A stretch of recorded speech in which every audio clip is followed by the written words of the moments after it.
नमो अरिहन्ताणं नमो सिद्धाणं नमो आयर्याणं नमो वैच्छायाणं नमो लोये सबसाहुणम् जीवं जीवं नवं जिणवरवसहेन जैन निडिद्धं देवीन्दुबिन्दुवन्दं वन्दे तं सर्वदा शिरसा। ये द्रव्य संग्रह ग्रंथ 58 गाथा है। उसमें 3 अध्याय है। उसके पहले अध्याय में 6 द्रव्य और पंचास्तिकाय का वर्णन। 6 द्रव्यों में सबसे पहले जीव का नाम चालू हुआ। उसमें जीव क्या है, जीव कैसा है, उस गाथा से प्रारंभ करके जीव है प्राणों प्राणों से जीता है, उपयोगमयी है, दर्शन उपयोगमयी है, ज्ञान उपयोगमयी है। ये बात अपन ने देखी थी। आपको अगर ख्याल हो कि इसमें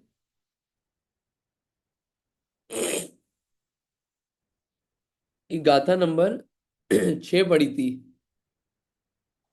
गाथा नंबर 6 याद आ रही होगी आपको कि व्यवहार नय से 8 प्रकार का ज्ञान है और 4 प्रकार का दर्शन।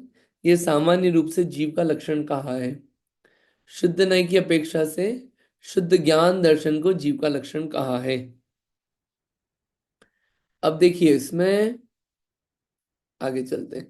अंत इससे किया, इस प्रकार न्यायिक के प्रति गुण गुणी भेद के एकांत का निराकरण करने के लिए उपयोग के व्याख्यान द्वारा 3 गाथाएं पूर्ण हुई। ये न्यायिक आया।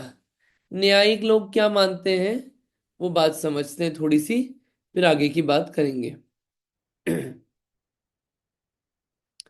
देखिए न्यायिक होते हैं, एक काम करते, न्यायिकों के लिए निकाल के रखा था ये, हाँ लिखा हुआ है न्यायिक।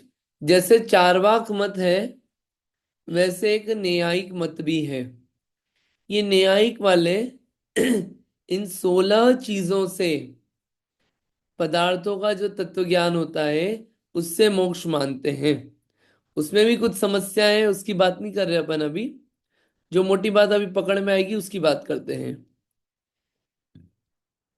यहाँ पे एक लाइन आई है, न्यायिक लोग कार्य से कारण को सर्वथा भिन्न मानते हैं, इसलिए अन्य असत कार्यवादी हैं। उनकी मान्यता क्या है? कार्य से कारण को सर्वथा भिन्न मानते हैं। ठीक है, एक ये मान्यता है। और न्यायिकों में और भी बात आती है, देखिए यहाँ पे बात करते हैं। यहाँ पे आया है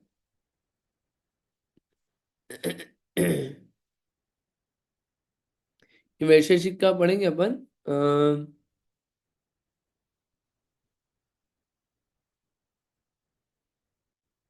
एक न्यायिकों की मान्यता है कि पहले भी बताया था, वैशेषिक पढ़ेंगे जब आगे और आएगा, कि ये लोग क्या मानते हैं कि गुण और गुणी अलग अलग है। एग्जाम्पल के लिए ज्ञान और आत्मा अलग अलग है। अलग अलग है यानी कि ज्ञान बाहर से आता है, आत्मा अलग है। ये मान्यता है। बिल्कुल वैसा ही हुआ जैसे मिठास बाहर है और शक्कर अलग है। लेकिन ये मान्यता गलत है, क्योंकि जो गुण है गुणी के बिना नहीं पाया जाता, ज्ञान है आत्मा के बिना नहीं पाया जाएगा। तो ये जो बेस में वस्तु कैसी है, वस्तु को स्वरूप ही उल्टा कर दिया। ये मान्यता कितनी गलत है कि वस्तु ही दूसरी अलग तरीके से समझाने लग गए। तो एक जो बताया कि आत्मा जो है ज्ञानोपयोगी है, दर्शनोपयोगी है, यानी कि उस रूप है। ज्ञान और दर्शन आत्मा में ही है, कहीं बाहर से नहीं है। तो न्यायिक मत का इससे खंडन हुआ। ये बात अपने को एक समझने की थी। तो वो लाइन जो है ना, अब वो लाइन जो है समझ में आएगी। ये ज्ञानोपयोग दर्शनोपयोग की चली ना। अब हम ये इस प्रकार न्यायिक के प्रति गुण गुणी के भेद के एकांत का निराकरण करने के लिए उपयोग के व्याख्यान द्वारा 3 गाथाएं पूर्ण हुई। है ना। अब कल अपन ने पढ़ा था शुद्ध नय, अशुद्ध नय, पढ़ा था ना, और परम शुद्ध निश्चय नय। कोई ढूंढ के लाया है एग्जाम्पल ग्रंथ में से कि शुद्ध नय के कहाँ पे आए थे एग्जाम्पल? कोई ढूंढ के लाया है, लिखा हुआ यहाँ पे इसमें ग्रंथ में, ढूंढा आपने?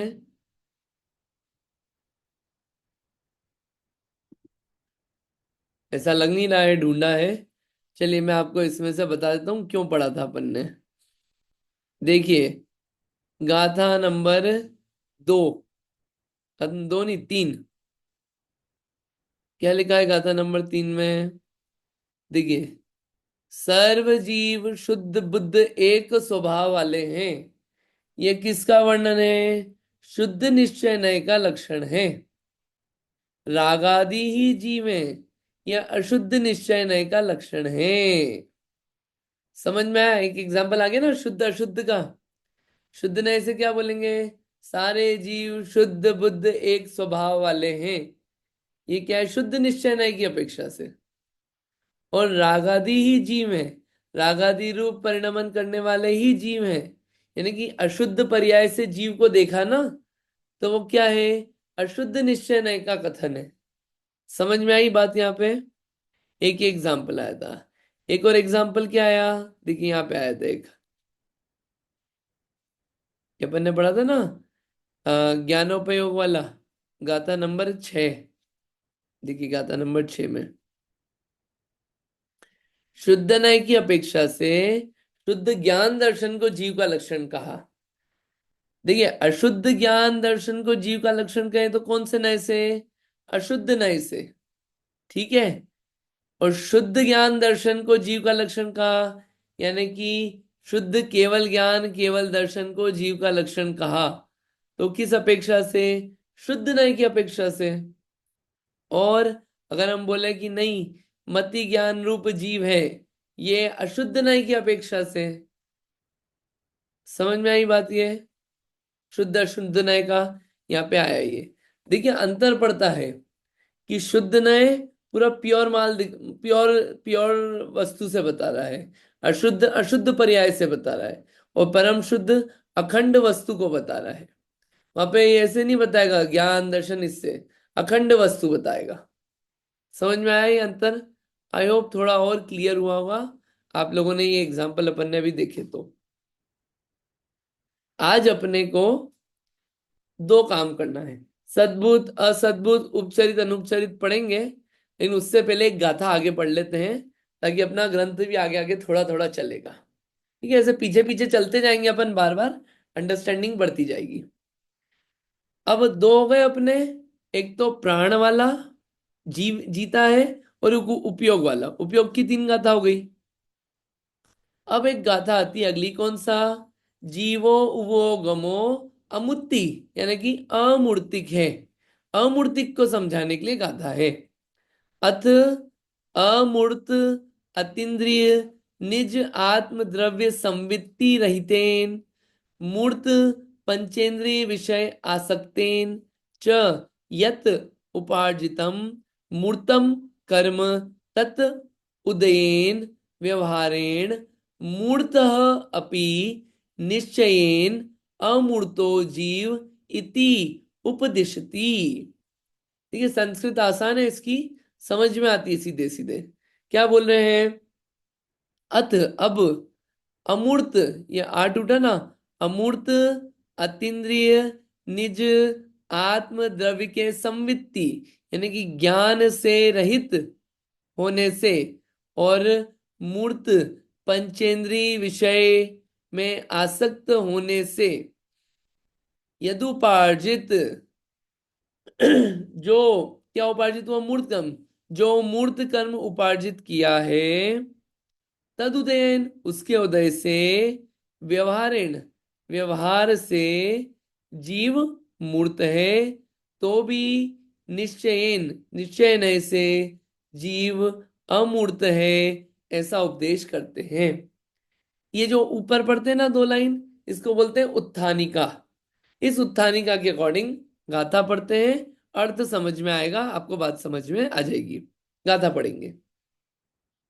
वन्न रस पंचगंधा दो फासा अठ निश्चया जीवे नो संति अमुत्ति तदो व्यवहारा मुत्ति बंधा दो। धीरे धीरे एक बार और बोलेंगे। वर्ण रस पंच गंधा दो फासा अठ निश्चया जीवे नो संति अमुत्ति तदो व्यवहारा मुत्ति बंधा दो। आसान गाता है। देखिए क्या है यहाँ पे। वर्ण वर्ण यानी कि वर्ण। रस पंच, ये क्या हुआ, पंच पंच यानी पांच। पांच वर्ण और पांच रस, वर्ण रस पंच। गंधा दो, यानी कि गंध कितनी, दो। फासा, फासा यानी कि फांस नहीं, फांस बोलते हैं स्पर्श को। कितने, अठ, आठ स्पर्श। पांच वर्ण, पांच रस, दो गंध, पांच स्पर्श।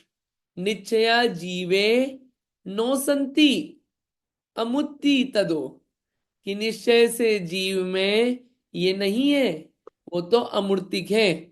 तदो व्यवहारा मुत्ति बंधा दो, और व्यवहार से क्या है, मूर्तिक है। क्यों है मूर्तिक, बंधन होने के कारण। ठीक है, क्लियर है। एक बार और बोल देते हैं। वर्ण रस, ये पांच है, पांच प्रकार के वर्ण, पांच प्रकार के रस, दो प्रकार के गंध, आठ प्रकार के स्पर्श। वर्ण रस पंच, गंधा दो, पासा अठ, निश्चया जीवे नो संति। निश्चय से जीव ऐसा नहीं है, ऐसा नहीं है। कैसा है, संति अमुत्ति, अमूर्तिक है। तदो व्यवहारा, इस और तदो व्यवहारा मुत्ति बंधा दो, और कर्म बंध के कारण व्यवहार से कैसा है, मूर्तिक है। तो अगर हम आपसे पूछे जीव मूर्तिक है कि अमूर्तिक है, अभी ये क्वेश्चन का आपसे आंसर पूछेंगे। पहले अपन समझते हैं मूर्तिक क्या होता है, अमूर्तिक क्या होता है, फिर पढ़ेंगे।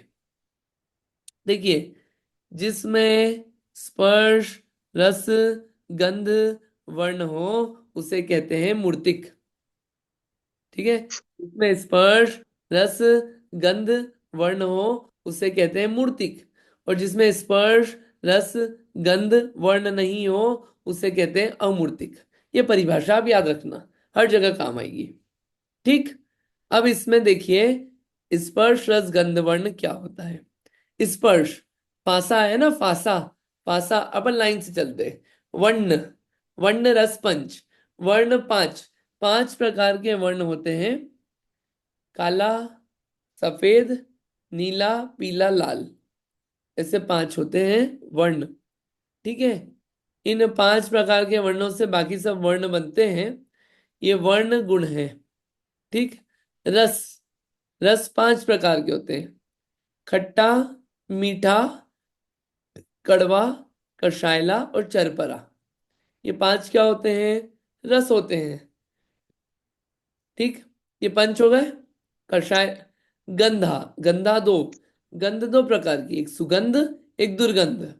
ठीक, फांसा अठ, यानी स्पर्श आठ प्रकार का होता है। कौन सा, हल्का भारी, रूखा चिकना, चिप कड़ा नरम, न या गरम। ये क्या है, आठ स्पर्श के गुण हैं। ठीक है है ना, समझ में आ गया ये। तो ये जिस भी पदार्थ में ये क्वालिटी आपको मिल जाए जो अपन ने अभी नाम बोले, वर्ण रस गंध स्पर्श, स्पर्श रस गंध वर्ण, मिल जाए तो समझना वो मूर्तिक है। और अगर वो चीजें नहीं मिले, स्पर्श रस गंध वर्ण नहीं मिले, तो क्या समझना, ये अमूर्तिक है। इतना बात समझ में आई मूर्तिक अमूर्तिक को लेके। आपसे टेस्ट कर लेते हैं इसका फटाफट। चलिए, क्लियर हो गया ना, किसी को डाउट है? और डाउट नहीं है तो मैं फिर क्वेश्चन उठा के पूछ लेता हूँ आपसे, मैं जिससे पूछूंगा वही जवाब दे। ठीक है, बोलिए आनंद जी, आपका मोबाइल मूर्तिक है कि अमूर्तिक है?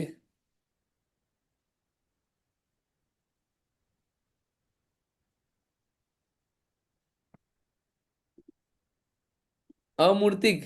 मोबाइल अमूर्तिक है। देखिए, अमूर्तिक है, सोचना पड़ेगा। अमूर्तिक उसे बोलते हैं जिसमें स्पर्श रस गंध वर्ण नहीं पाया जाए, उसे कहते हैं अमूर्तिक। और जिसमें स्पर्श रस गंध वर्ण पाया जाए उसे कहते हैं मूर्तिक। ठीक। अब बताइए, आपका मोबाइल मूर्तिक है कि अमूर्तिक है?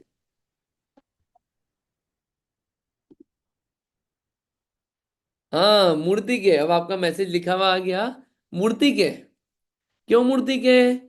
मोबाइल में स्पर्श गुण भी है, रस भी है, गंध भी है, और वर्ण तो दिख ही रहा है, काला पीला नीला। है कि नहीं? स्पर्श गुण भी है, हल्का भारी रूखा चिकना कड़ा नरम, है कि नहीं है? कुछ गंध भी है, रस भी है मोबाइल का कुछ। ठीक। मूर्तिक है। क्लियर? चलिए, बढ़िया। चारू जी, ये बताइए कि आपका घर मूर्तिक है कि अमूर्तिक है, जिस घर में आप रहते हैं? मूर्तिक है। क्यों है?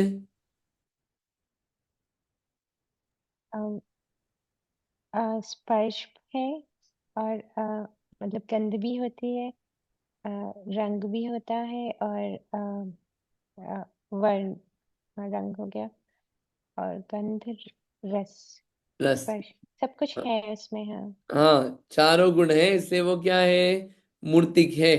मूर्तिक है। बढ़िया। ये अपने को क्लियर होना चाहिए, मूर्तिक किसे कहते हैं। शरीर क्या ही है? मूर्तिक है। ठीक। चलिए, अब अमूर्तिक। अमूर्तिक, अगर अमूर्तिक समझना है जिसमें चारों गुण नहीं हो, उसे क्या कहते हैं? अमूर्तिक। जितना भी अपने को आंखों से दिखता है वो तो पक्के से, पक्के से क्या है? मूर्तिक। जितना आंखों से देखने में आ रहा है उतना तो पक्का मूर्तिक है ही, नो डाउट। लेकिन कुछ चीजें ऐसी भी है जो आंखों से नहीं दिखती लेकिन फिर भी मूर्तिक है। ठीक है। ये भी आप बात ध्यान रखना, क्योंकि सारे पुद्गल जो हैं अपने को दिखते नहीं आंखों से, लेकिन वो क्या है? मूर्तिक है, उसमें स्पर्श रस गंध वर्ण पाया जाता है। अब अमूर्तिक। उदाहरण, इसका उदाहरण उदाहरण। ये शब्द। शब्द, ये शब्द जो निकल रहे हैं ना, ये क्या है? मूर्तिक। शब्द दिखते हैं? नहीं दिखते। बिजली, इलेक्ट्रिसिटी। इलेक्ट्रिसिटी दिखती है आपको, लेकिन है एक वस्तु इलेक्ट्रिसिटी भी।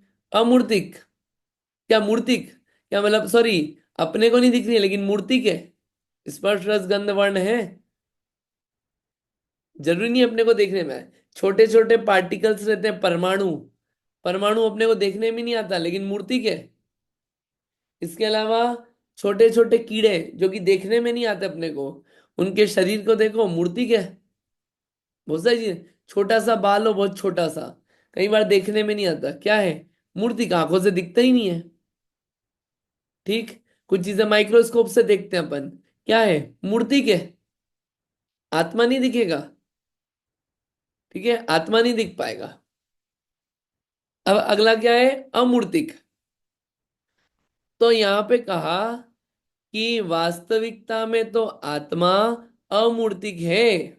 आत्मा कैसा है? अमूर्तिक। आत्मा में न स्पर्श है, न रस है, न गंध है, न वर्ण है, कुछ भी नहीं है। नहीं दिखेगा आंखों से। आत्मा अमूर्तिक है, अमूर्तिक स्वभाव है, अमूर्ति। ये तो हमने किसका कथन कहा? निश्चय का कथन है। व्यवहार से मूर्तिक कहा गया है। क्यों व्यवहार से मूर्तिक कहा? मूर्तिक इसलिए कहा व्यवहार से क्योंकि कर्म बंधन है, और कर्म बंधन रूप जो अवस्था मिली आत्मा को, उसको व्यवहार से जीव का बोल दिया गया कि भैया ये जीव का ही है। इसलिए क्या बोला? जीव मूर्तिक भी है। जीव अमूर्तिक भी है और मूर्तिक भी है। अमूर्तिक किस अपेक्षा से है? निश्चय नय से। और मूर्तिक किस अपेक्षा से है? व्यवहार नय से। ठीक। थोड़ा सा पढ़ते हैं और क्लियर होगा, समझ में आ जाएगा। हाँ जी, चालू जी बोलिए। तो, तो मतलब कर्म को भी हम मूर्तिक ही बोलेंगे, है ना? कर्म मूर्तिक है। कर्म जितने भी हैं ठीक है। कर्म होते क्या है, अगर आपको याद हो, अपन ने कितने, पुद्गल।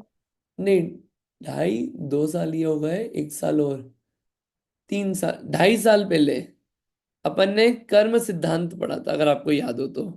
2.5 साल हाँ पहले, आज याद है, से हाँ।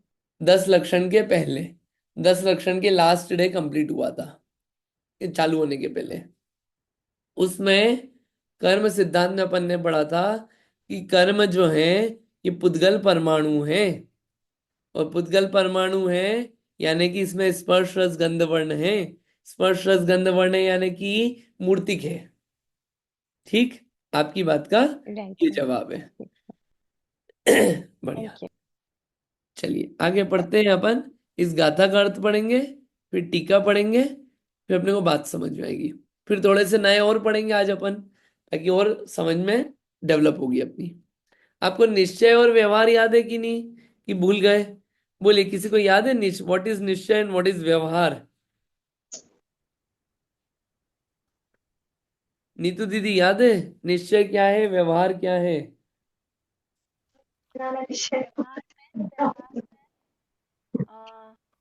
जिसमें हम भेद करके पढ़ सके, जिसमें भेद बताए गए हों वो व्यवहार है, और जो संयोग कर्मों का जिसमें संयोग वो व्यवहार है, और निश्चय न एकदम शुद्ध है।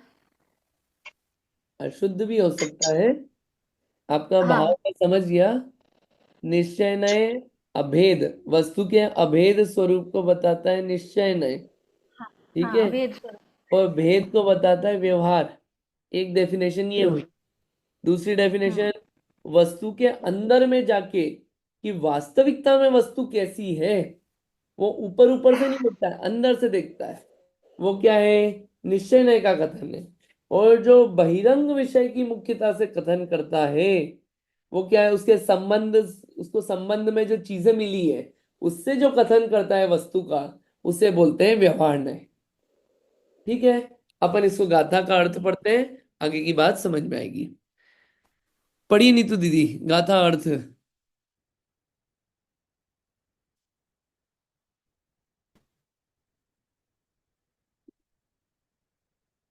आपकी आवाज नहीं आ रही है। आ, 2 गंध और 8।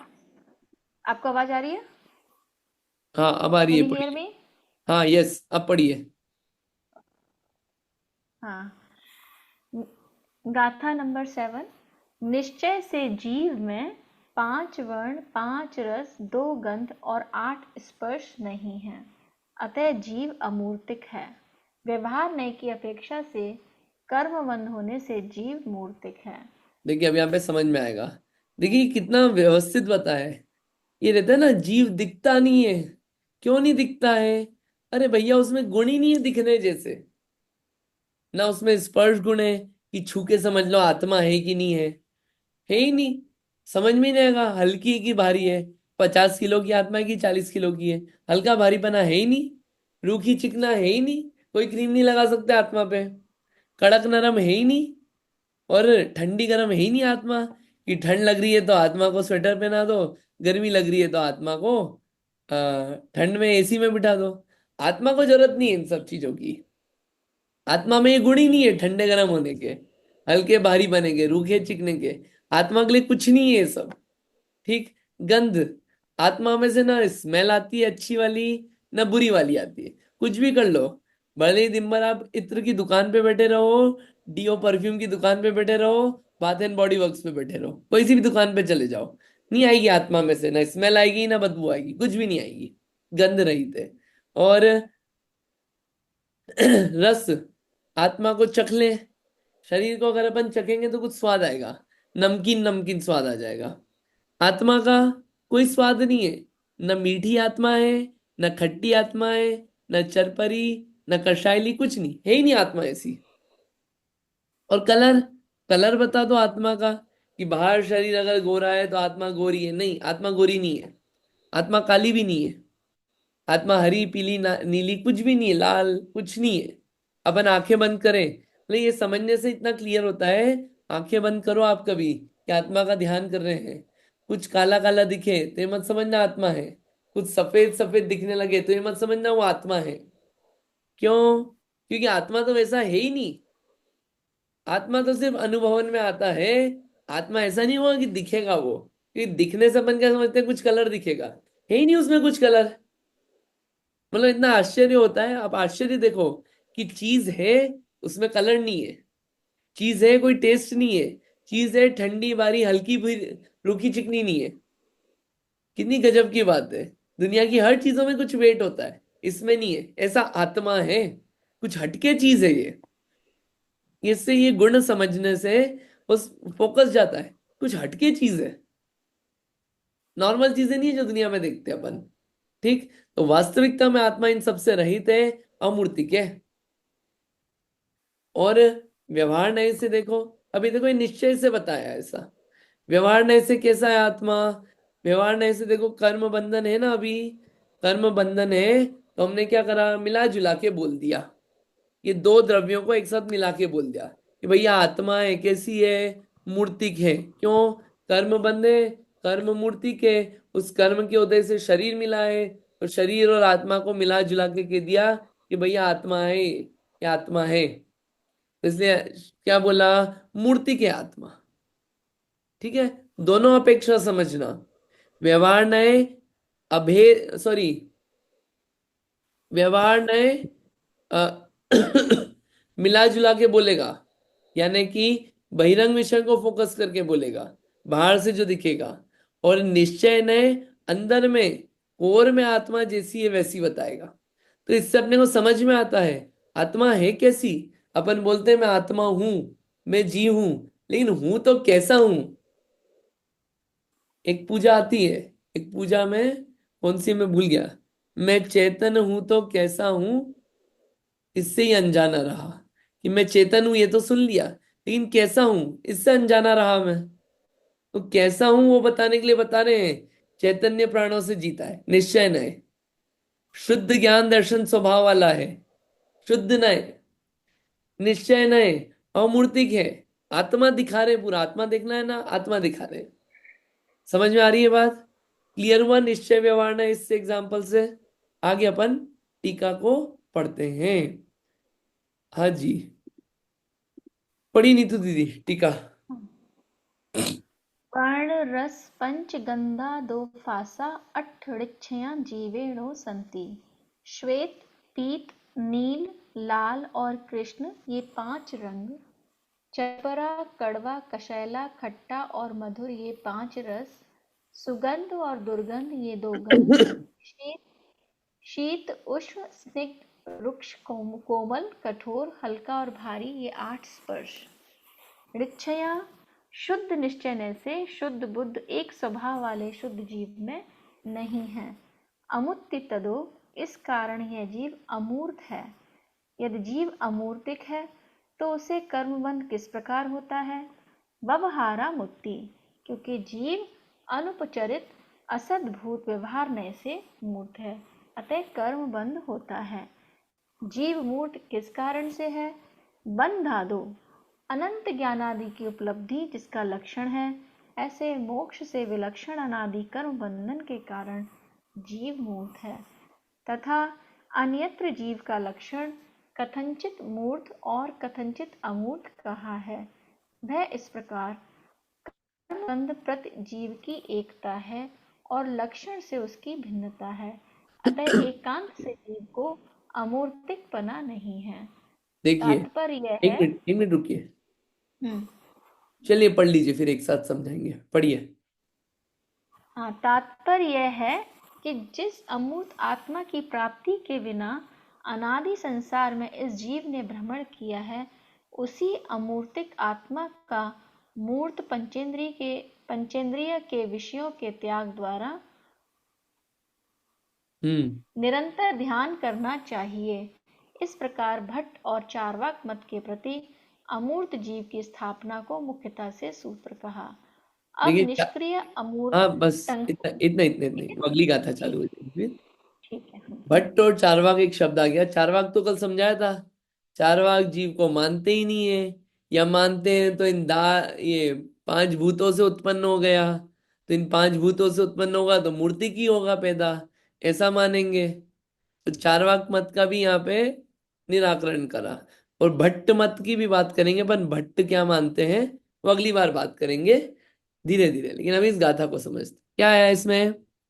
श्वेत, पीत, नील, लाल और कृष्ण, ये 5 क्या होते हैं, रंग होते हैं। बाकी सब इन्हीं से बनते हैं कलर। ठीक। चरपरा, कड़वा, कषायला, खट्टा, मधुर, ये 5 रस। सुगंध, दुर्गंध, 2 गंध। शीत, उष्ण, स्निग्ध, रुक्ष, कोमल, कठोर, हल्का, भारी, ये 8 स्पर्श। ये 20 गुण सबको याद होना चाहिए ना, ये बेसिक है, याद होना चाहिए। तो शुद्ध निश्चय नय से शुद्ध बुद्ध एक स्वभाव वाले शुद्ध जीव में नहीं है। शुद्ध निश्चय नय याद आया, निश्चय नय और उसमें भी शुद्ध निश्चय नय। शुद्ध निश्चय नय किस पे फोकस करता है, शुद्ध पर्याय पे। शुद्ध पर्याय को जीव का कहना वो शुद्ध निश्चय नय का कथन है। तो शुद्ध बुद्ध एक स्वभाव वाले शुद्ध जीव में ये नहीं है वास्तविकता में। इस कारण ये जीव कैसा है, अमूर्तिक है। अगर हम आपसे पूछे समझो जीव कैसा है, जीव अमूर्तिक है। अच्छा, पक्का सिर्फ अमूर्तिक है? नहीं भैया, एक और बात सुनो। अगर जीव अमूर्तिक है तो फिर उसे कर्म बंध किस प्रकार होता है। एक तरफ आप बोल रहे हो अमूर्तिक है जीव, अच्छा, और कर्म कैसे हैं, मूर्तिक है। एक तरफ ये मूर्तिक कर्म, एक तरफ ये अमूर्तिक आत्मा, दोनों बंधन कैसे होगा, दोनों में कैसे होगा। ठीक है। तो इसलिए उस बात को समझाने के लिए कहा कि जीव जो है वह व्यवहार नय से अनुपचरित असद्भुत, ये पढ़ेंगे अपन नए कौन सा है। अभी तो अब व्यवहार नय से कैसा है, मूर्त है। उसको बाहर से देखोगे तो मूर्त है, क्यों, कर्म बंधन हो रहा है। अगर कर्म बंधन हो रहा है यानी मूर्ति की मूर्तिक के साथ बंधता है, अमूर्तिक और मूर्तिक का बंधन नहीं होता है। अमूर्तिक और मूर्तिक का बंधन नहीं होता है। यानी कि हमको दिख रहा है कर्म बंधन हो रहा है जीव को, यानी कि जीव मूर्तिक भी है। जीव मूर्त किस कारण से, अनंत क्यों हुआ मूर्तिक, अनंत ज्ञानादि की उपलब्धि जिसका लक्षण है, ऐसे मोक्ष। मोक्ष का लक्षण क्या है, अनंत ज्ञान, अनंत सुख, अनंत वीर्य की प्राप्ति हुई, वो है मोक्ष। इस मोक्ष से विलक्षण से उल्टा क्या है, बंधन। कौन सा, अनादि कर्म बंधन के कारण जीव कैसा है, मूर्त है। इसलिए जीव का लक्षण क्या कहा, देखो जीव मूर्तिक भी है अमूर्तिक भी है। वस्तु को पूरा समझो। ये कौन सा कथन है, ये अनेकांत मत है। ये वस्तु को पूरा समझाता है। अनेकांत, अनेक अंत, अंत यानी कि धर्म, अनेक यानी कि बहुत सारे। वस्तु में अनेक धर्म एक साथ पाए जाते हैं। बताइए जीव अभी अभी की हालत में मूर्तिक है कि अमूर्तिक है। तो हम बोलेंगे जीव अभी एट प्रेजेंट, अभी जो टाइम हो रहा है उसमें मूर्तिक भी है और अमूर्तिक भी है at the same time. At the same time हमने चश्मा लगाया निश्चय नहीं का, तो उससे हमको दिखा अमूर्तिक। हमने हाथों हाथ चश्मा लगाया व्यवहार नहीं का, तो उससे हमें जीव दिखा मूर्तिक। और दोनों चश्मे लगा रखे हैं तो दोनों एक साथ दिखेगा, लेकिन कहने में एक बार में एक ही आएगा क्योंकि शब्दों की लिमिटेशन है। लेकिन वस्तु तो सेम टाइम पे दोनों है ना, मूर्तिक भी और अमूर्तिक भी। ठीक। तो यहाँ पे इसलिए कथनचित है। कथनचित शब्द क्या बताता है, ये स्याद्वाद पद्धति है। अनेकांत को बताने के लिए स्याद्वाद का यूज किया जाता है, कथनचित का। कि कथनचित किसी अपेक्षा से मूर्त है, किसी अपेक्षा से अमूर्त है। वह इस प्रकार कर्म बंध प्रति जीव की एकता है और उस लक्षण से भिन्नता है। अतः एकांत से जीव को अमूर्तिक पना नहीं है। एकांत से कभी नहीं बोलेंगे जीव अमूर्तिक ही है, अपेक्षा लगेगी उसमें। अगर बोलेंगे जीव अमूर्तिक है तो हाँ अपेक्षा है आपकी, समझ गए हम वो अपेक्षा। क्या आप उसके अंदर में जाके बोल रहे हो, निश्चय नहीं से बोल रहे हो, बाहर बाहर से देख के नहीं बोल रहे हो आप।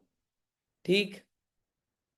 तात्पर्य यह है कि जिस अमूर्त आत्मा की प्राप्ति के बिना अनादि संसार में इस जीव ने भ्रमण किया है, उस अमूर्तिक आत्मा का मूर्त पंचेंद्री के विषयों के त्याग द्वारा निरंतर ध्यान करना चाहिए।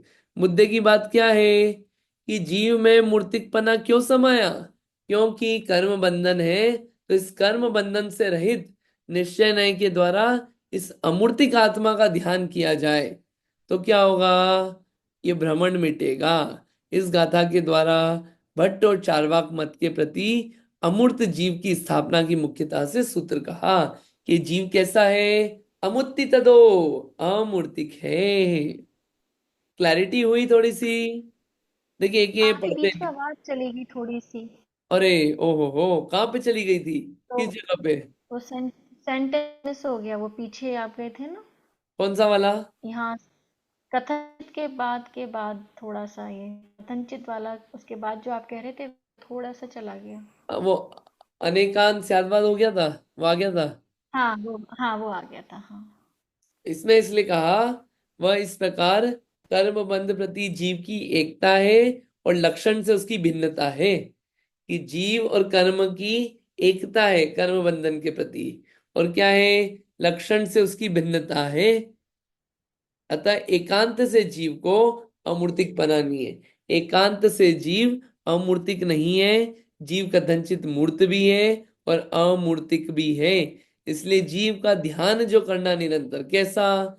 इस मूर्त पंचेंद्रीय विषय, इस मूर्तिक पदार्थ से भिन्न अमूर्तिक आत्मा को समझ के, ये मूर्तिक के प्रति से हटके आत्मा का विचार करना, ध्यान करना, वो इस आत्मा को समझने का, अनुभवन करने का तरीका है। इससे हटके कुछ आत्मा है। वो बोलते हैं ना कि ध्यान कर रहे हैं आत्मा का, कैसे कर रहे हैं? अपने मन को स्थिर करा, ये मन, मन की तरफ फोकस करो। अरे मन की तरफ भी जो किया, वो भी मूर्तिक, मूर्तिक की तरफ गए, अभी आत्मा की तरफ पहुंचे ही नहीं। स्टार्टिंग है ये, बाहर के विषयों से हटने के लिए होती है ये सब चीजें, कि मंत्र जाप से चालू करो, फिर ध्यान करो, ध्यान के तरीके आएंगे, लेकिन पहले वस्तु समझ में आएगी ना, आत्मा कैसा है। यहाँ पे एक लाइन पढ़ी है, फिर एक क्वेश्चन पूछेंगे आपसे।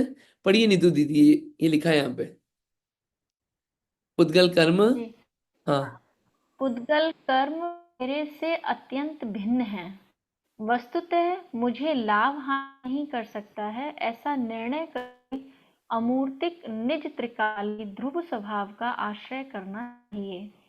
इसी प्रकार करने से ही धर्म प्रकट होता है, वृद्धि को प्राप्त होता है और पूर्ण होता है, और पूर्ण होने पर पुद्गल कर्मों और शरीर का आत्यंतिक वियोग होने पर जीव सिद्ध पद को प्राप्त करता है। हाँ, ये एक बात देखिए, एक है मूर्तिक, एक है अमूर्तिक। आत्मा अमूर्तिक निश्चय से, और पुद्गल कैसे है? मूर्तिक है पुद्गल। तो मूर्तिक और अमूर्तिक का क्या मेल? क्वालिटी अलग है दोनों की। तो ये पुद्गल जो है, आत्मा से बिल्कुल अलग चीज है ये। तो मेरा लाभ हानि इस पुद्गल से नहीं है, मेरा लाभ हानि तो मेरे आत्मा से है। तो फिर किसके पास जाऊं मैं? इस पुद्गल की सेवा में लगूं कि आत्मा की? आत्मा की, आत्मा की शरण में जाऊं मैं। ध्रुव स्वभाव जो है, वह आत्मा को कहते हैं, त्रिकाली ध्रुव स्वभाव। और ऐसा करने से ही वास्तविकता में धर्म प्रकट होता है, धर्म वृद्धि को प्राप्त होता है, धर्म की पूर्णता होती है। धर्म की शुरुआत ही वहीं से है, जहां पे ये निर्णय हुआ कि पुद्गल मुझसे भिन्न है। और वो निर्णय कैसे होगा? वस्तु स्वरूप विचार। वस्तु स्वरूप का विचार हुआ कि भैया देखो, आत्मा तो ऐसा है, शरीर ऐसा है, ये अलग है। वस्तु स्वरूप का विचार हुआ, निर्णय हुआ, श्रद्धान हुआ, धर्म की चालू हुई अपनी, फिर धर्म बढ़ा और धर्म की पूर्णता हुई, पूर्ण चारित्र प्राप्त हो गया। ठीक है। जब पूर्णता हो गई, पुद्गल कर्म और ये शरीर अलग हो गए आत्मा से, जीव सिद्ध बन गया। ये सिद्ध बनने का तरीका, एक एक गाथा सिद्ध बनाने के लिए है, आत्मा का अनुभव कराने के लिए कि आत्मा कैसा है। जीव बता रहे ना, जीवो उवो गमो अमुत्तिकत्ता, अमुत्ति। ठीक है, आगे की गाथा उसमें आएगी फिर। आई होप ये बहुत कुछ क्लियर हुआ होगा। पहले अपन इस गाथा को पढ़ते हैं, वर्ण रस पंचगंधा। हाँ जी, गाथा रीड करिए, फिर आगे की बात अपन पढ़ेंगे। फिर नए पढ़ना है अपने को आज थोड़ा सा। पढ़िए गाथा, रीड करिए। हाँ जी नीतू दीदी। हाँ। वर्णरस पंचगंधा दो फासा अट्ठनिच्छया जीवे रोसन्ति अमुत्तितदो व्यवहारा मुत्तिबन्धादो। बढ़िया, याद भी कर लेना अब। हाँ, और कौन ये पढ़ रहे हैं आप में से? पढ़िए पढ़िए लता आंटी जी। वर्णरस पंचगंधा दो फासा अट्ठनिचया जीवे नो संति अमुत्ति तदो व्यवहारा मुक्ति बंधातु। बढ़िया, ठीक है। इंदिरा जी पढ़िए। जय जिनेन्द्र। वर्ण रस पंच गंधादो फासा अट्टनिचया जीवे णो संति अमुत्ति तदो व्यवहारा मुक्ति बंधादो। बहुत बढ़िया। Rita aunty thank ji you. पढ़िए।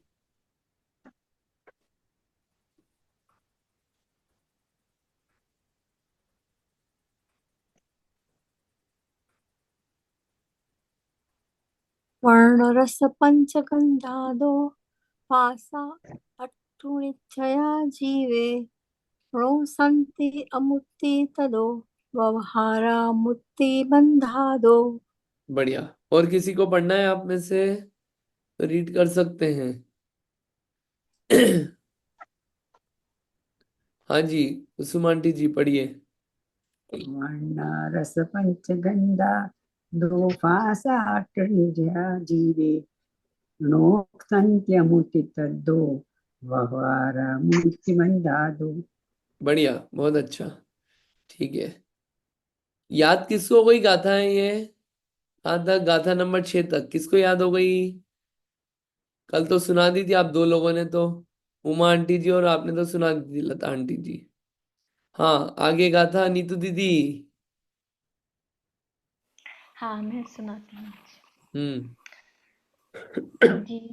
जीवं दब्बं जिडवरवसहेण जेणनिदिष्ठं देवेन्द्रविन्दवन्दं वन्दे तं सर्वदा शिरसा। जीवो, मैं थोड़ा धीरे धीरे सुनाऊंगी, वो अर्थ सोच आराम से, समझ के। बहुत आराम से सुनाओ, कोई दिक्कत नहीं है। जीवो उभोगमो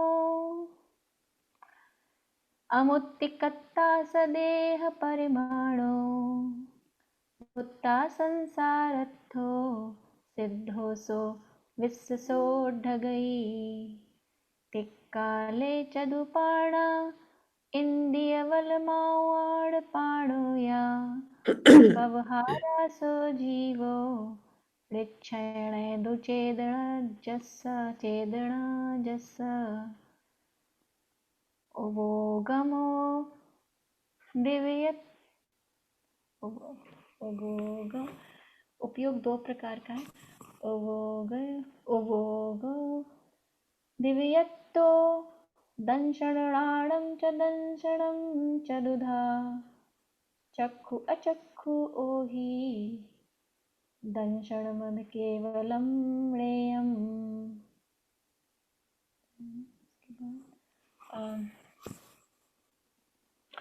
णाण अट्ठ द्वे णाणम अट्ठ द्वयप दिव्यप्पम। आपने मिक्स कर दी। अट्ठवी अब। अट्ठव्यप। हम्म। अच्छा, णाण अट्ठव्यप्पम मधुसूद ओहि अणाणाणानि मणपज्जय केवलमवि दंशण मद के न प्रत्यक पच्चक पच्छक परोक्ष भेयम च। हम्म। करेक्ट। बढ़िया। And then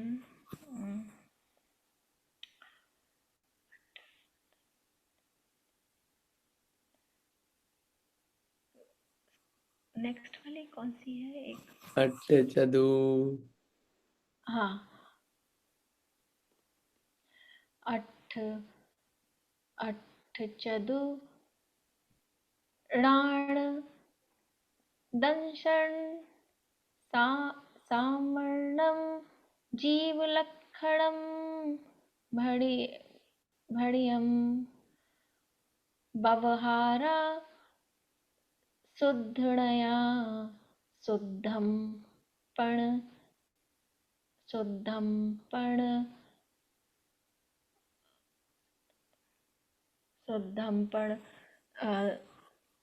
दंशनं नाणम।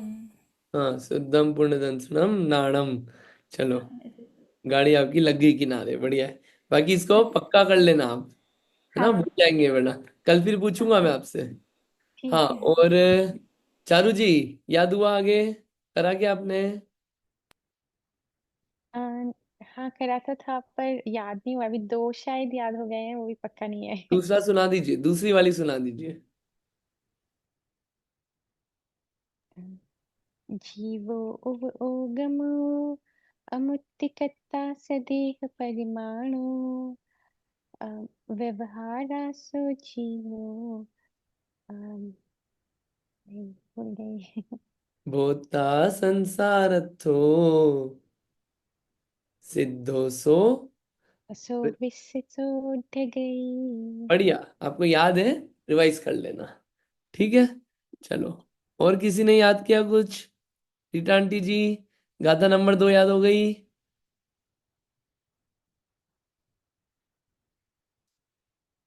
याद करना है सबको।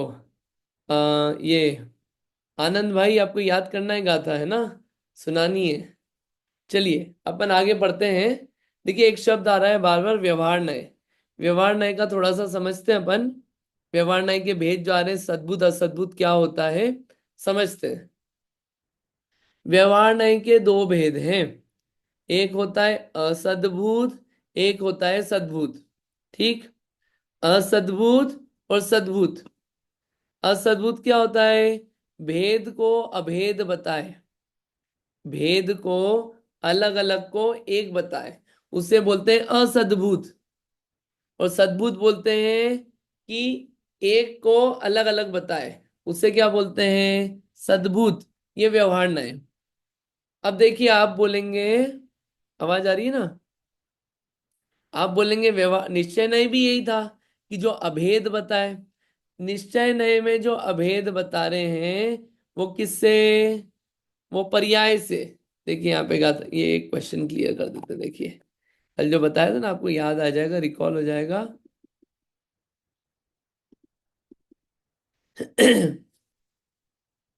देखिए, निश्चय नय क्या कर रहा है? द्रव्य और पर्याय को अभेद बता रहा है। वो निश्चय नय का काम है। जो द्रव्य है उसी की पर्याय को उसके साथ अभेद बता रहा है चिपका के।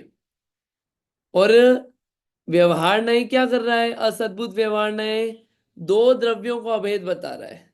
इस बात को आप ध्यान रखना। देखिए, वापस बताते हैं पुराने पे। भेद को अभेद बता रहा है, जो दो द्रव्य हैं उनको अभेद बताए, वो असद्भुत व्यवहार नय। और जो दो अभेद हैं उनको क्या बताना? भेद बताना। ये सद्भुत का काम है। ठीक, आगे आएगा समझ में एग्जाम्पल से। असद्भुत जो देने में करते हैं अपन, कल समझाया था, इसको नहीं बता रहे आप, तो इतना ध्यान रखो अभी। असद्भुत मतलब जो वस्तु के अस्तित्व में है ही नहीं, उसे बोलते हैं असद्भुत।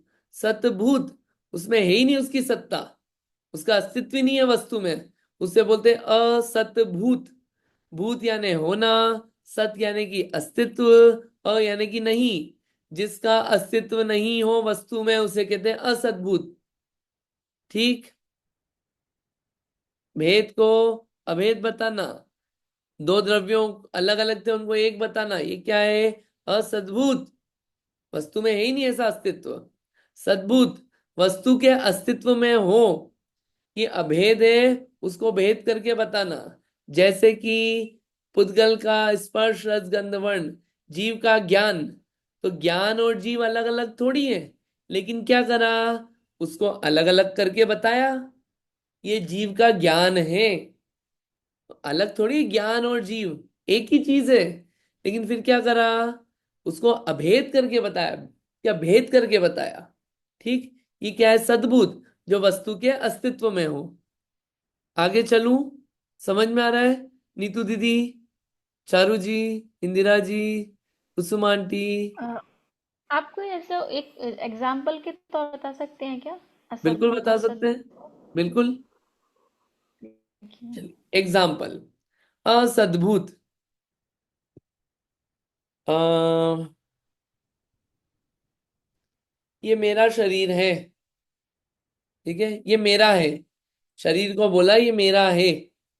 ये क्या है? असद्भुत। क्यों? दो अलग अलग द्रव्य हैं, एक है जीव, एक है पुद्गल। दोनों अलग अलग थे, दोनों में भेद था।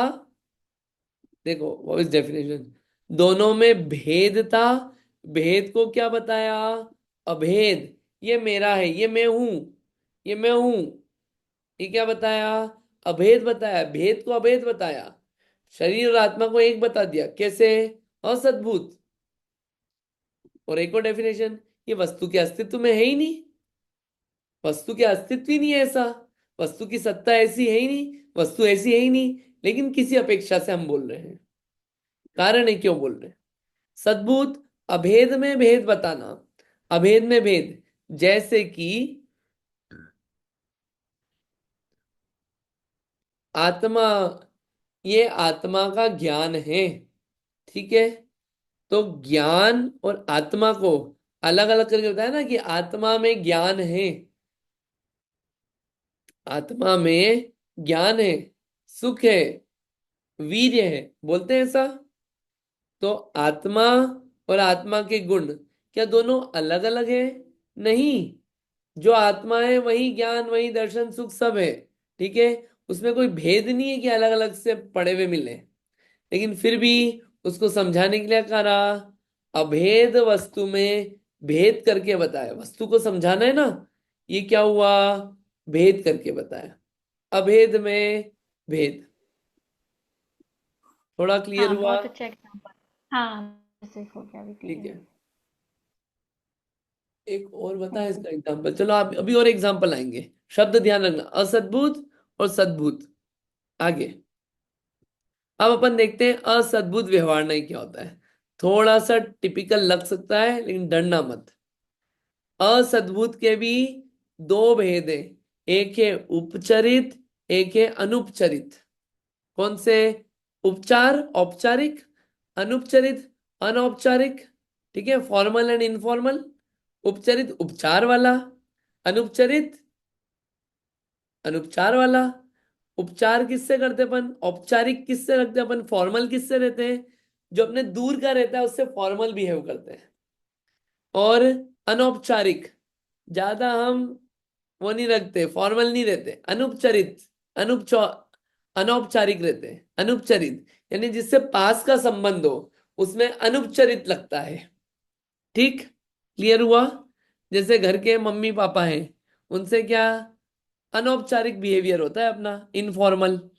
ठीक, क्योंकि वो पास के हैं, तो पास के यानी अनुपचरित।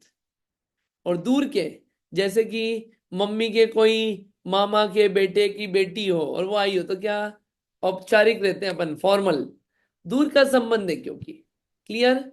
शब्द समझ में आए? उपचरित अनुपचरित। तो ये दो हो गए, कौन से? उपचरित असद्भुत व्यवहार नय और अनुपचरित असद्भुत व्यवहार नय। ठीक, असद्भुत समझ में आ गया, व्यवहार नहीं क्लियर है, उपचरित अनुपचरित। अब एग्जाम्पल से एकदम क्लियर हो जाएगा। एग्जाम्पल के लिए अब समझ में आएगा। जैसे अपन ने बोला, ये मेरा पुत्र है, ये मेरा मकान है, ठीक है, ये मेरा मकान है। अब बताइए, मेरा और मकान, ये दोनों क्या है? दो अलग अलग द्रव्य है कि नहीं है? मकान पुद्गल है और मैं क्या हूं? जीव हूं। दो अलग अलग है, लेकिन इसको क्या बोला? ये मेरा है। क्यों बोला? असद्भुत व्यवहार नय से। और कौन सा है ये असद्भुत व्यवहार नय? उपचरित कि अनुपचरित? उपचरित। चरित। उपचरित। जैसे बोला, किसी से मिले, ये मेरा बेटा है, ये मेरी बेटी है। ओहो, कहाँ से बेटी हुई वो? कैसे हुई? देखो, एक ये पदार्थ है, एक ये द्रव्य है, और एक वो द्रव्य है। ठीक है, दो द्रव्यों को एक बताना, ये मेरा है। क्यों? असद्भुत, असद्भुत हुआ, असद्भुत व्यवहार। और उपचरित क्यों? पास का संबंध है ना। एक मिनट, सॉरी, दूर का संबंध, सॉरी, माय बैड, मैं गलत बोल गया। ये उपचरित, ये दूर का संबंध है ना। क्षेत्र अलग, दूर का संबंध कैसे पता किया आपने? जहां पे क्षेत्र सेम हो वहां पे बोलते हैं पास का संबंध। क्षेत्र यानी कि जहां पे आत्मा है वहीं वो चीज हो, तो वहां पे क्या है? अनुपचरित। बाकी सब दूर हो गए ना, आत्मा से तो दूर है, इसलिए उपचरित। अनुपचरित समझाते हैं, दोनों में अंतर समझ में आएगा, क्लियर होगा। देखिए, देखिए अनुपचरित, जैसे कि बोला ये मेरा शरीर है। अब बताइए, शरीर और आत्मा दोनों क्या है? अलग अलग द्रव्य हैं। दोनों को एक कहना, ये मेरा है, ये क्या हुआ? सद्भुत व्यवहार। अब इसमें एक मिनट म्यूट कर लीजिए आप। हाँ, ये मेरा है, ये क्या है? असद्भुत व्यवहार है। कौन सा? अनुपचरित। अनुपचरित क्यों है? देखिए, पास का रिश्ता है ना, जहां पे आत्मा है वहीं पे शरीर है, एक क्षेत्र संबंध है ना, इसलिए क्या हुआ? पास का संबंध। जहां पास का संबंध वहां पे क्या औपचारिकता? वहां पे अनुपचरित। इसलिए अनुपचरित असद्भुत व्यवहार ने से कहते हैं ये मेरा शरीर है। ये अनुपचरित असद्भुत व्यवहार है। और उपचरित असद्भुत व्यवहार से ये बेटी मेरी है, ये बेटा मेरा है, ये मकान मेरा है। ये कौन सा? ये व्यवहार न्याय का कथन है। व्यवहार न्याय क्या करता है? बाहर से वस्तुओं को देखता है, उसके अंदर तक नहीं जाता कि भैया ये आत्मा अलग है, ये शरीर अलग है, ये मकान अलग है, सब अलग है। लेकिन फिर भी लोक व्यवहार चलाने के लिए व्यवहार न्याय उस तरीके से बात करता है। क्लियर यहां तक? चारू जी समझ में आया कि नहीं? हाँ, आया थोड़ा थोड़ा। नहीं आया? आवाज से ही समझ में आ रहा है नहीं आया। नीतू दी समझ नहीं में नहीं आया? आया। हाँ, उदाहरण से समझ में आ गया। इसको पढ़ते हैं, लास्ट बात। 2 मिनट थोड़े से ज्यादा हो गए, लेकिन ये इस बात को पढ़ लेते हैं। देखिए, चारू जी क्या समझ में नहीं आया, एक बार आप बोलिए तो उस बात पे फोकस करते हैं, याद रहेगा ताकि आपको। ये भी बोल सकते हैं आपकी कुछ भी समझ में नहीं आया। नहीं, समझ में आया एक्चुअली। थोड़ा सा मुझे लगता है पढ़ेंगे तो और क्लियर हो जाएगा। ऐसे कुछ चलिए, क्वेश्चन समझ में नहीं आ रहा। मैं एक बार और बोलता हूँ। व्यवहार न्याय के दो भेद हैं, असद्भुत और सद्भुत। अभी सद्भुत को आप छोड़ दो, सद्भुत आज पढ़ाई नहीं रहे। असद्भुत व्यवहार न्याय क्या करता है? जो दो अलग अलग द्रव्य हैं उनको एक करके बात करता है, उनको मिला देता है आपस में। ठीक, जैसे जीव और पुद्गल को मिला दिया, असद्भुत। अब इस असद्भुत के दो भेद हैं, उपचरित अनुपचरित। उपचरित जो दूर की चीजों हो वहां पे उपचरित, जो पास की चीज हो वो अनुपचरित। अब एग्जाम्पल के लिए, जैसे बोला ये मेरी बेटी है, तो क्या बोला? मेरी, मेरी यानी कि आत्मा एक द्रव्य हुआ, बेटी ये दूसरा द्रव्य हुआ, पुद्गल। ठीक है, इन दोनों को एक कर दिया, ये मेरी है ना, एक एक बनाया ना, यानी कि असद्भुत व्यवहार ने। ठीक, अब उपचरित है कि अनुपचरित? देखो, जहां पे आपकी आत्मा है उस जगह से दूर है आपकी बेटी, उसी जगह पे नहीं है, यानी कि क्या हो गया? दूर का रिश्ता। ये क्या है? उपचरित। क्लियर? उसी के बजाय ये शरीर मेरा है। अब बताइए, शरीर और आत्मा दो अलग द्रव्य, एक बना दिया, असद्भुत। अब उपचरित के अनुपचरित? अनुपचरित। क्यों? क्योंकि देखो, जहां पे आत्मा है वही शरीर है, पास का रिश्ता है, पास के रिश्ते में क्या औपचारिकता, इसलिए अनुपचरित। अनुपचरित असद्भुत व्यवहार ने इसे ऐसा कहेंगे कि ये शरीर मेरा है। इतनी सी यहाँ पे बात है। आई होप समझ में आया होगा। ये अनुपचरित हुआ, ये असद्भुत व्यवहार नहीं हुआ। आवाज हम्म, आवाज रुक गई बीच में। आजा। ये असद्भुत व्यवहार नहीं हुआ। कल अपन सद्भुत व्यवहार नहीं पढ़ेंगे। आपका होमवर्क ये है कि आपको गाथा ये जो अपन ने पढ़ी ना 1 से 6 तक, इसमें बहुत जगह नाम आया है असद्भुत असद्भुत असद्भुत व्यवहार। आपको वो असद्भुत व्यवहार वाला एग्जाम्पल पढ़ना है और उसको मिलाना है उससे, डेफिनेशन से, और समझना है और कल बताना है उसको। ठीक, क्लियर? कोई समस्या? ठीक है, इतना ही रखते हैं। कल आगे का पढ़ेंगे, कल सद्भुत व्यवहार नहीं पढ़ेंगे। ठीक है, से थोड़ा थोड़ा करके बातें समझ में आती जाएगी। तो जीव कैसा है? मूर्तिक भी है, अमूर्तिक भी है। ठीक, शुद्ध नय से, निश्चय नय से अमूर्तिक है, व्यवहार नय से मूर्तिक है। चलिए इतना ही रखते हैं, जिनवाणी स्तुति कर लेते हैं। जहाँ वाणी के ज्ञान से सुझे लोक कालो, सवाणी मस्तक नमो सदा देत ऊढ़ोक। हे जिनवाणी भारती तो ही जपो दिन रैन, जो तेरी शरणा गए सो पावे सुख चैन। जिनवाणी माता की जय। 9 बार नमोकार मंत्र।